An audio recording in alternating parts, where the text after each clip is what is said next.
Bathroom റിനോവേഷനാണ്. Abbas and Ishaq complete bathroom tiles പൊളിച്ചിട്ട് ആദ്യം സെറാമിക് ടൈലായതുകൊണ്ട് ചെറുങ്ങനെ ഈർപ്പൊക്കെ ഇങ്ങനെ കയറിയിരുന്നു. ഇനി അത് മാറ്റിയിട്ട് നമ്മൾ കോൺക്രീറ്റ് ചെയ്തിട്ട് പിന്നെ വാട്ടർ പ്രൂഫിങ് ചെയ്ത് ഇൻഷാ അല്ലാഹ് ടൈൽസ് ഫിക്സ് ചെയ്യും. നമ്മളെ ഇസാക്ക് തൊട്ടിയിലാണ് ആൻഡ് അബ്ബാസ് ഉണ്ട്. ഏതായാലും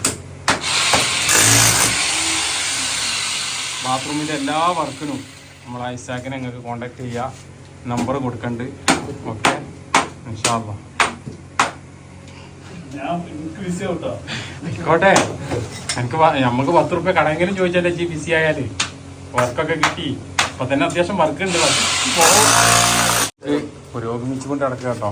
അപ്പോൾ 4 ഇഞ്ചിൻ്റെ പൈപ്പൊക്കെ ക്ലോസറ്റൊക്കെ എടുത്ത് കോൺക്രീറ്റ് പൊളിച്ചെടുത്ത് 4 ഇഞ്ചിൻ്റെ പൈപ്പ് ഒക്കെ ഇട്ട് ഇനി സിംഗിൾ ക്ലോസറ്റ് വെക്കാനുള്ള പ്ലാനാണ്. ഇസാക്ക് ഇവിടെ മാന്തിക്കൊണ്ട് നിൽക്കുകയാണ്. കുഴപ്പമൊന്നുമില്ല, പണിക്ക് ഒക്കെ കഴിഞ്ഞിട്ട് പിന്നെ പറയുന്നുണ്ട് കേട്ടോ. അടിപൊളി വർക്കൊക്കെ നടന്നുകൊണ്ട് നിൽക്കുകയാണ്. ടൈൽസൊക്കെ ഒന്നും കംപ്ലൈൻറ്റ് ഇല്ലാതെ കട്ട് ചെയ്ത് അങ്ങനെയൊക്കെയാണ്. പക്ഷെ നെയ്ച്ചോറും ബീഫുമാണ് അടിച്ചിട്ടുള്ളത്. വയറ് കണ്ടാക്കി ഞങ്ങൾ ഇങ്ങനെ ചെയ്യേണ്ടെന്ന് പിടിച്ചത് ചമച്ചല്ല കേട്ടാ.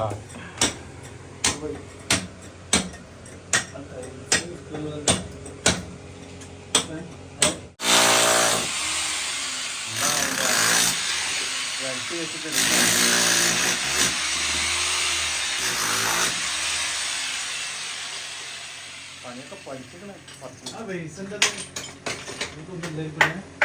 ബേസിന്റെ ആ ബാത്റൂമിലാണ് മനസ്സിലായി.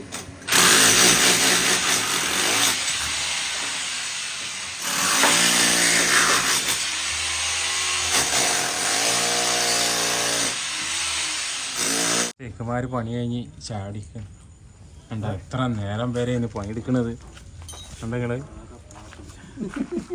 എന്താ സാക്ക് 6:30 മണിയായി. എന്താ പണിക്കാരുണ്ടാ കിട്ടുക? 12 മണിക്കാൻ വന്നിട്ടുണ്ട് കേട്ടോ. 12 മണിക്കല്ല 9:00 എത്തി ഇല്ല ഐസാക്കെ എത്രയ്ക്ക് 9:00. നമ്മൾ കോൺക്രീറ്റ് ഒരു ബാത്റൂമിൽ ഫുള്ള് പണി കഴിഞ്ഞ് എല്ലാം ഫിനിഷായി. യൂട്യൂബിലുണ്ടാവും. കോൺക്രീറ്റ് ആണ് ഫിനിഷായിട്ടാ. ഐസാക്ക് ടീം കോൺക്രീറ്റ് ഒക്കെ ചെയ്ത് അടിപൊളിയായി.